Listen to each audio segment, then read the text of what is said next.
Hello! In this simulation, we're going to introduce the flux linkage in a coil. Here, you can see the mild steel yoke again. A coil with a small area and a few turns of wire is placed inside it. Let's move the slider to the far right to send concentrated lines of force through the coil. How many squares are lit on the flux indicator? Yes, 4 squares.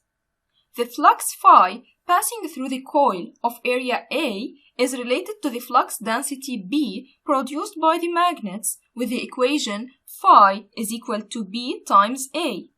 Let's return the slider to its 0 position and watch the induced electromotive force indicator while you move the slider to the far right again. What happens? Yes, a small electromotive force is generated by the changing flux through the coil. Now let's repeat the exercise as fast as we can and watch the induced electromotive force indicator. What happens? Watch it again. Yes, the induced electromotive force is larger when the flux changes at a faster rate. How much electromotive force is generated when the slider is left in the far right position?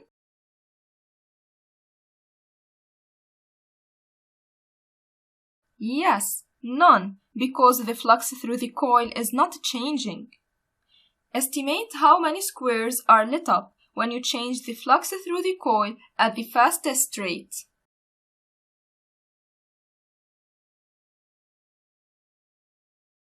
Between 7 to 8 boxes.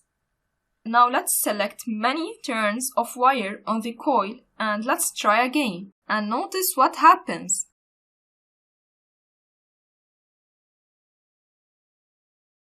The induced electromotive force is larger. Each turn of wire on the coil is affected by the flux change. The flux phi passes through each turn of the coil and has an effect on each. So the effect of the flux phi is magnified n times to become n phi. The quantity n phi is called the flux linkage. It's a measure of how much flux is linked through all of the turns of the coil. Because each turn of the coil is affected by a flux change, the induced electromotive force is said to be proportional to the rate of change of the flux linkage. So, Faraday's law becomes E is equal to delta of n phi divided by delta t. Or, since n is a constant value, we can remove it from the delta, which is from the change, and the equation becomes E is equal to n multiplied by delta phi divided by delta t.